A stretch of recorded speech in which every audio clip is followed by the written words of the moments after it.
Babak 52, Dr. Zhao, tolong. Liu Zi, letakkan pisaunya. Zhao Ping kemudian berbicara dan berinisiatif mengambil pisau dapur dari tangan Qian Liu. Ini hanya sebotol anggur, minum saja. Tidak. Qian Liu masih membalas, Yunman masih anak-anak. Dia belum membayar anggur ini. Bukankah begitu? Satu toples harganya 100 tael. Berapa banyak makanan yang bisa kita beli? Jika kita terus kalah seperti ini, keluarga kita akan hancur. Kita telah sepakat bahwa kita ingin menghasilkan uang, menghasilkan banyak uang. Saya tidak bisa hanya melihat Anda kehilangan kekayaan dengan cara seperti ini. Suamiku, apa yang Qian Liu katakan itu memang benar.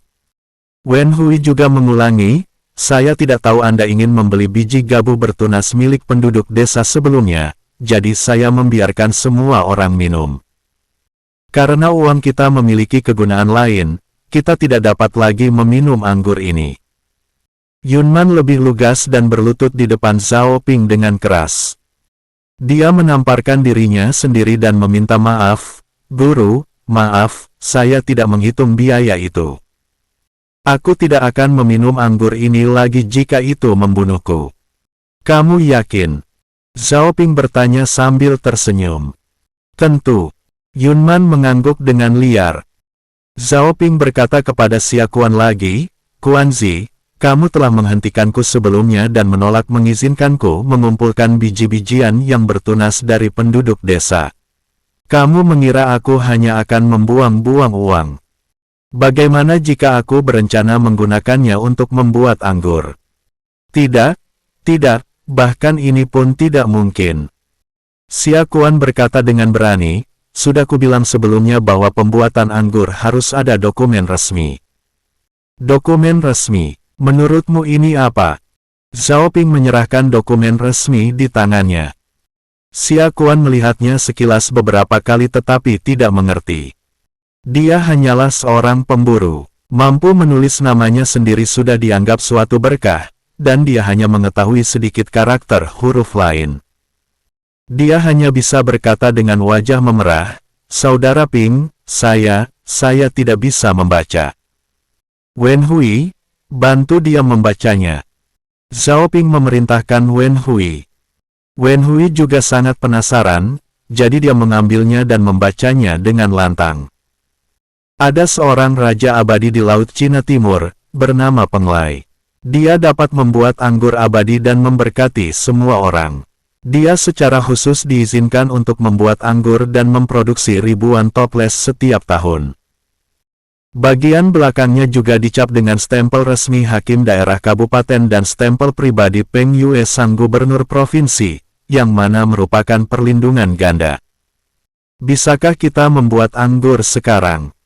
Setelah membacanya, mata Wen Hui melotot. Dia berkata dengan heran, bagus. Kita bisa menghasilkan uang dari anggur akasia di masa depan. Satu toples harganya 100 tael. Kita masih punya lusinan toples di sini, yang bisa dijual seharga beberapa ribu tael. Harga yang terekspos di kalangan Zhao Ping adalah 100 tael bukan 1000 apalagi 2000 tael. Saya akan lebih giat membuat anggur dengan Liu Zi, dan kita bisa membuat 20 botol anggur setiap hari, yang berarti 2000 tael. Saudari Mengru, kita akan menjadi kaya, kita benar-benar menjadi kaya raya. Wen Hui memeluk Liu Mengru dengan penuh semangat, sama bersemangatnya dengan anak kecil. Wajah Xia Kuan menjadi lebih merah, dan dia menundukkan kepalanya dan berkata, saya tidak tahu bahwa Tuan Zhao punya rencana lain untuk membeli biji-bijian yang bertunas.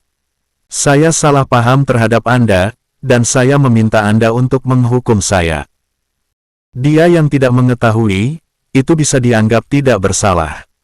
Zhao Ping melambaikan tangannya, terlebih lagi, kamu menghentikanku karena kamu khawatir aku akan merusak kekayaan keluargaku.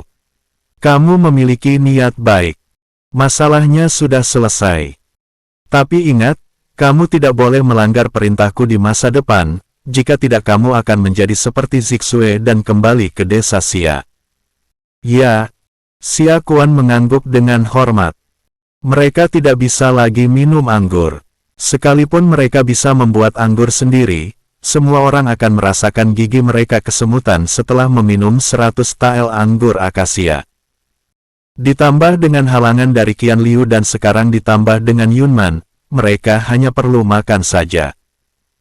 Nasi putih dan kaldu, tidak semua orang di desa bisa makan seperti ini, apalagi kalau harus 3 kali sehari, bahkan setiap orang tidak akan pernah merasa cukup seumur hidupnya. Hanya Zhao Ping yang merasa bahwa cita rasa makanan saat ini sebenarnya hambar, mungkin karena pot atau belanga yang digunakan untuk memasak, atau juga karena bahan bumbunya. Bagaimanapun, kondisi dinasti Dawei terbatas, hanya memiliki pot tembikar, dan pot besi belum populer. Mungkin juga sudah populer tetapi belum menyebar ke Kabupaten Yunnan. Bagaimanapun, Zhao Ping dan keluarganya mengandalkan pot tanah liat untuk memasak. Tambahkan sedikit garam kasar dan lemak babi. Tidak ada rasa sama sekali. Sepertinya jika ada kesempatan di masa depan, dia harus membuat panci besi, yang terbaik jika dipakai merebus sari daging ayam, kelembutan dan cita rasa dengan panas api yang stabil. Mengonsumsi sayur tumis adalah cara yang tepat, sudah lama dia menginginkan sayur tumis. Setelah makan, Zhao Xiaoxiao berpegangan pada Wen Hui, dan Zhao Ping tidak punya pilihan selain tidur dengan Liu Mengru. Tapi tidak bisa tidur. Dia membawa 20.000 tael perak di tubuhnya. Jika Xia Kuan dan yang lainnya memiliki niat jahat, mereka mungkin membunuhnya. Suamiku, ada apa denganmu? Merasakan keadaan Zhao Ping, Liu Mengru memeluknya dan bertanya dengan lembut. Saya takut. Zhao Ping tidak berbasa-basi. Takut pada apa? Liu Mengru berkata dengan ragu, dengan Huzi dan Kuanzi yang menjaga di luar, bahkan jika ada pencuri datang, mereka tidak akan bisa memasuki rumah kita. Dan kamu juga sudah memasang jebakan. Yang aku takuti adalah bandit dan yang lainnya. Zhao Ping berkata, sejak zaman kuno, uang telah menggerakkan hati orang. Kita sangat kaya sekarang, bagaimana jika mereka? Sebelum Zhao Ping selesai berbicara, Liu Mengru berkata dengan nada menghina, bukankah itu hanya beberapa ratus tael perak? Anggur di halaman lebih dari uang yang disembunyikan di kamar tidur kita. Apakah mereka harus mencelakaimu dengan uang sekecil itu? Bukan beberapa ratus tael, tapi 20.000 tael. Zhao Ping mengeluarkan uang kertas di tangannya. Liu Mengru tercengang saat itu juga. Ketika dia mengambil uang kertas itu, tangannya gemetar dan bahkan ada yang terjatuh. Ini, dari mana kamu mendapatkan begitu banyak uang kertas? Liu Mengru bertanya dengan tergagap. Menjual anggur. Zhao Ping berkata, saya tidak mengatakan yang sebenarnya kepada mereka. Botol anggur akasia kita bukan 100 tael, tapi 2000 tael. Liu Mengru langsung jatuh ke tempat tidur dan pingsan karena ketakutan. Mengru, Mengru. Zhao Ping berteriak, mencubitnya, dan menepuk wajah Liu Mengru.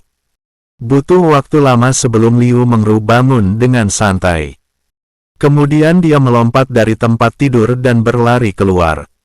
Mengru, apa yang kamu lakukan? Zhao Ping bertanya dengan tergesa-gesa. Aku akan membawakan kembali masuk rumah semua anggur akasia. Liu Mengru berkata, satu toples bernilai 2000 tael. Ada 30 atau 40 toples di halaman. Itu lebih dari 70.000 tael perak. Hakim daerah bahkan tidak punya uang sebanyak itu. Aman hanya jika kamu meletakkannya di samping bantalmu. Aku akan sangat khawatir jika kamu meletakkannya di luar. Mereka tidak tahu nilai spesifiknya dan tidak peduli dengan anggurnya. Zhao Ping menjelaskan, sebaliknya, saya memiliki 20.000 tael uang kertas perak di tubuh saya, dan itu telah dilihat oleh Kuanzi dan yang lainnya, jadi saya yang paling tidak aman. Ketika Liu Mengru memikirkan hal ini, dia kembali ke samping tempat tidur. Namun dia mengambil tongkat di sebelahnya dan berkata dengan tegas, "Suamiku, istirahatlah dulu, aku akan menjagamu. Selama aku di sini, aku berjanji tidak akan membiarkan orang lain memasuki ruangan ini." Zhao Ping mengangguk dan duduk di samping tempat tidur bersama Liu Mengru. Namun setelah duduk beberapa saat, dia merasa bosan. Dia berkata, "Mengru, kita tidak tahu apakah orang akan datang ke sini untuk mengambil uang kertas ini, jadi mengapa kita tidak duduk saja di sana dan mengintip keluar?" "Jika tidak," Liu Mengru bertanya, "jika seseorang tidak mengambil tindakan, kita tidak bisa menghajarnya terlebih dahulu, bukan? Bagaimana jika kita tidak sengaja memukulnya? Saya pikir kita harus melakukan sesuatu yang lebih bermakna." "Apa yang lebih berarti? Misalnya membuat bayi." Saat dia mengatakan itu, tangan Zhao Ping mulai menjadi tidak jujur, dan mulai bergerilya di alam liar pegunungan. "Anda..." Liu Mengru ingin memarahinya, tetapi tubuhnya sangat jujur dan dia dengan cepat jatuh ke pelukan Zhao Ping. Setelah beberapa saat, suara indah terdengar dari tempat tidur.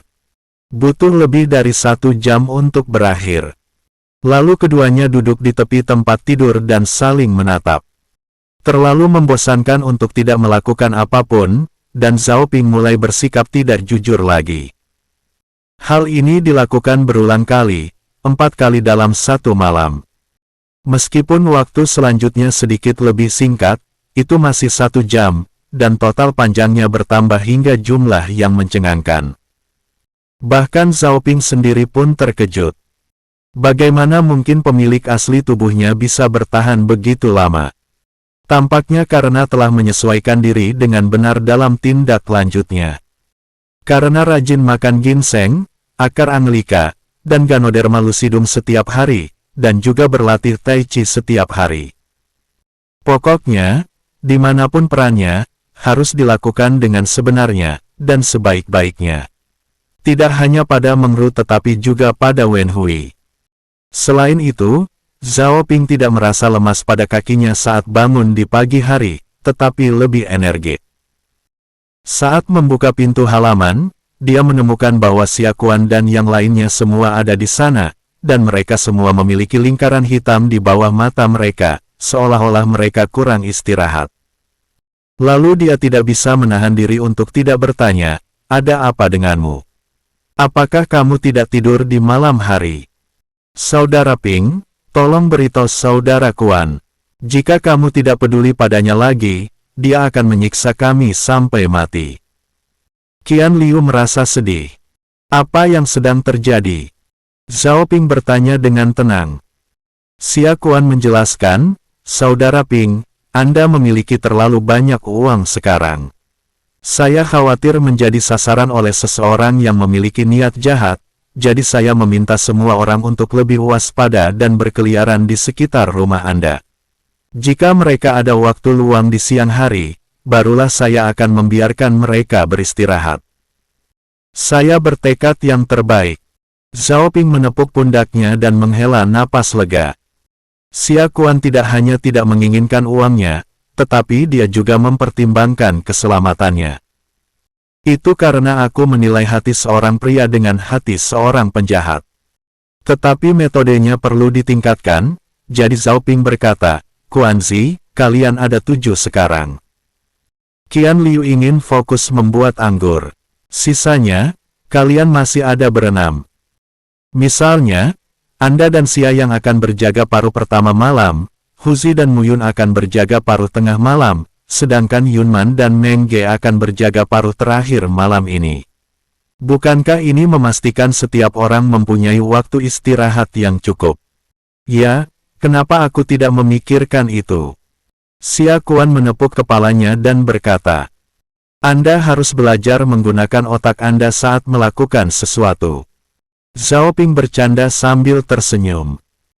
Xia Kuan sangat malu, jadi Zhao Ping berinisiatif membantunya. "Oke, ini sudah fajar, dan tidak banyak pekerjaan yang harus dilakukan hari ini, jadi kamu harus cepat istirahat." Begitu semua orang berbalik, mereka melihat sebuah kereta melaju ke arah mereka. Xia Kuan menarik Zhao Ping ke belakangnya dan memberitahu semua orang, ada musuh, jadi waspadalah. Itu bukan musuh, tapi Lin Huailin, petugas medis daerah.